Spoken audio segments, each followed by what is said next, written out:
Even though our garden harvest was kind of a bust this year, we did get lots of berries, and we harvested our chickens too, and now we need to get the berries into jars out of the freezers, and we need to get the chickens out of the freezers and into jars, making chicken soup and stuff like that. And the problem is now our cold room is running out of room. Not only that, but we've been redoing the basement so Bridget can actually teach some weaving courses and have more room down here and storage space, so it's nicer for her to work. And right now it's a total disaster. So what we need to do is try and get this cold room done and more shelves in here so we can move some of the stuff that's outside here into the cold room and out of the way so we can work better. Not only that, but in the next couple weeks we have to harvest 2 pigs, and after that, I think it's 2 weeks after that, we have to harvest our cow. And it goes into this cold room right here where it can basically hang for a few weeks. And then we take pieces upstairs so we can butcher it ourselves, which is really nice. The problem is when we started doing the renovations down here, started tearing apart the rooms to give Bridget more space to work, we ended up with a whole bunch of this OSB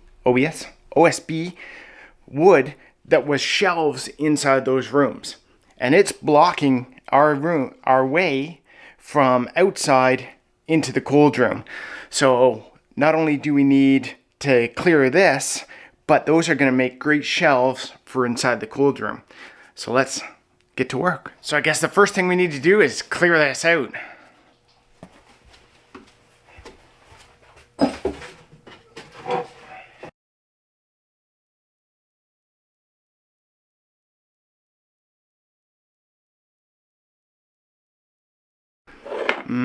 Lemon apple preserve.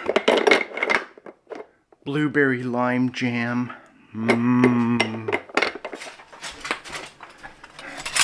Anyone else have lids?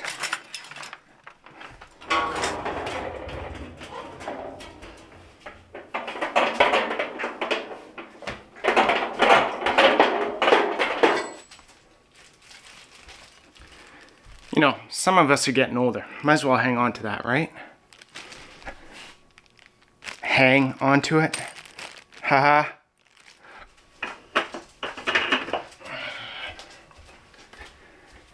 If you're gonna can spaghetti, you might as well have pasta. You can never have too much canning supplies when you're canning.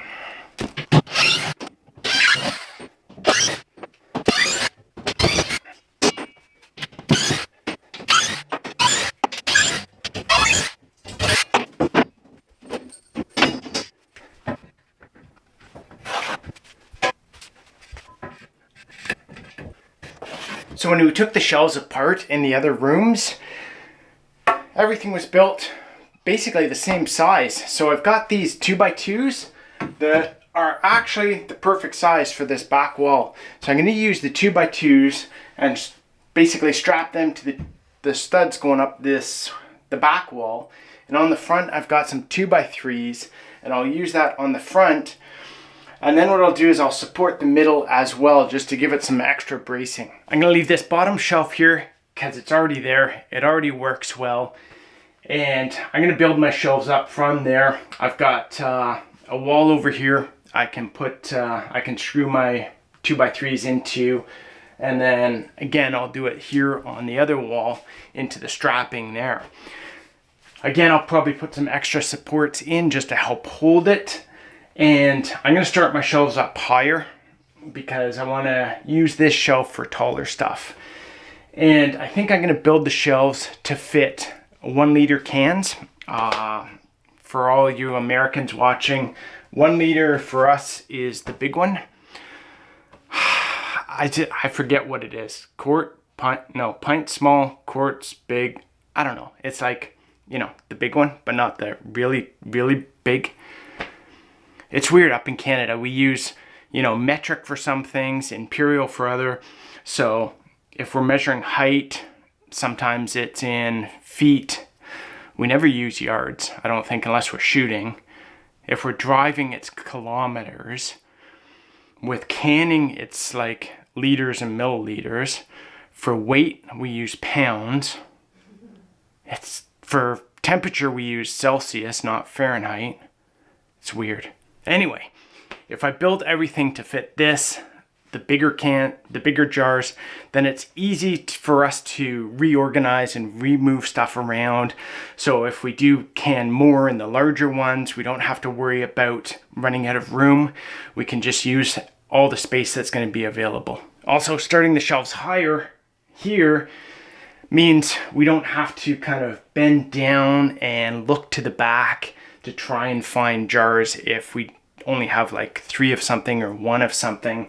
We'll kind of keep it up higher so it's basically eye level, or we just have to bend a little bit to look. So I've got our Cabela's French fry maker here.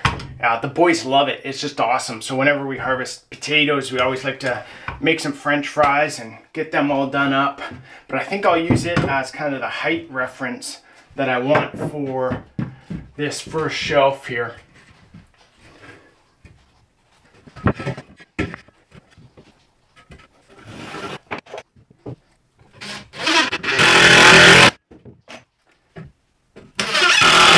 So for like everything I do, when I start these projects, I'm like gung-ho and, you know, getting ready to do stuff, and I'm like, yeah, I've got enough OSB here, no problem to do it. Well, I thought everything was the same length, and I brought 2 of these OSB boards in, and they're like just over 7 feet instead of being 8 feet. All of the boards have been cut, so they don't go all the way from wall to wall. So I think we're gonna have to improvise. All right, guys, so I got this first row in. We did a little finagling. So we got a 2x3 over on the side strapped to the wall. And that's what the 2x3 is resting on, that goes across here. And then we've got another 2x3 on top of it strapped to the wall as well, just to help take some of the weight. The 2x2 strapped to the back wall. And then 2x2s coming across the front here, or sorry, coming across the middle, just to help support the weight in the middle. And then I put a 2x3 here just to support the middle of that 2x3 there. So then I was thinking, will this be enough to hold the jars we want to put up there? So what I did is I grabbed the 1 liter, you know, the big ones, not the really big ones, but the big ones, the biggest ones you can actually can with. So I grabbed one of those with the spaghetti sauce in it, and I weighed it, and it's 3 pounds. And it's just under 4 inches, so I figure I'll use 4 inches as the rough estimate. And seeing as this is going to be 8 feet, I can fit 24 jars this way, going lengthways. So that would work out to 72 pounds of jars. Now say I did 4 rows on this coming out, well, that works out to 288 pounds. So I'm pretty sure we'll have no problem supporting 288 pounds across that entire weight. So I'm pretty happy with that. I think we can, you know, figure out some way to test it out, right? So I think I'm around, I don't know, 210, 215, 220. And I'm sitting right in the middle. And remember, we're gonna have about 300 pounds, 288 pounds spread across the entire area. So I think we're good. Now, like I said, when things always happen to me, this is not the 8 feet. We've got a little bit here. So I think I'm gonna put a 2x3 across here, this way, not this way, just this way. And then I'll put another little piece of OSB right here. And then we can go all the way across. That'll fill in that gap right there. So I was like so focused on the jar and getting it the right height for the jar. Got tunnel vision. And look what happened. This outlet here is in the way. So I can't stick a 2x3 here without moving this. And that's the wrong height. Like if I put a 2x3 there, it's gonna be too high for that. I just like, why don't I plan these things out? All right, so there we go. Second shelf started. It's gonna fit that fine. No problem. All level. Let's keep going. So the second shelf is coming along here, and the interesting thing that I was thinking is when we had the white shelves up here on some of the 500 ml jars, so there's the for Imperial for everyone down in the US and that sort of stuff. So we've got the 1 liter, and then we've got the 500 ml, so like the half liter. Again, I don't know whether they're quarts, pints, that sort of thing, but this is the biggest one you can can with. This is the half biggest one you can can with. And when we had the white shelves here, I was putting only 2 of these wide because I was worried about the weight with those white shelves and the metal support. So now I'll be able to put 4 of these wide, so I can basically double up the amount of storage that we had here from before. All right, well, we're getting there. Got the second shelf in. Just measuring up because I've got another board out there. It's 28 inches wide. What I need is 20 inches. So I guess if I cut that one 20 inches, I've got 8 inches. Man, I'd be lucky if you had 8 inches, eh?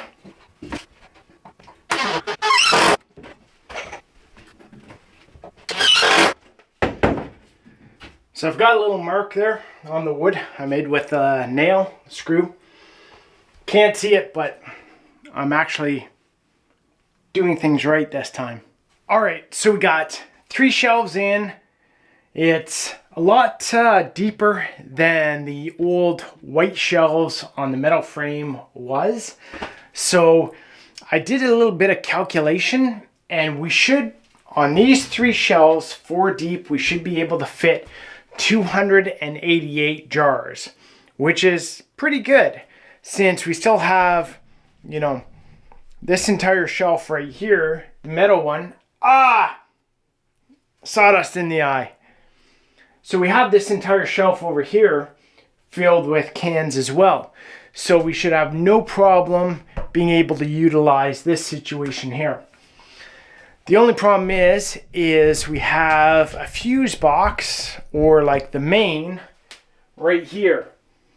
So I can't keep supporting these 2x3s on the strapping because this is in the way. I'd have to start building on top of the shelves itself.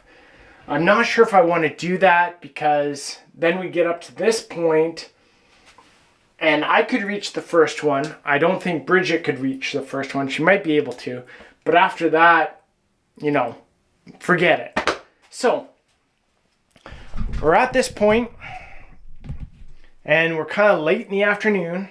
I've already been day drinking too because I kind of perfected that during the whole big C thing.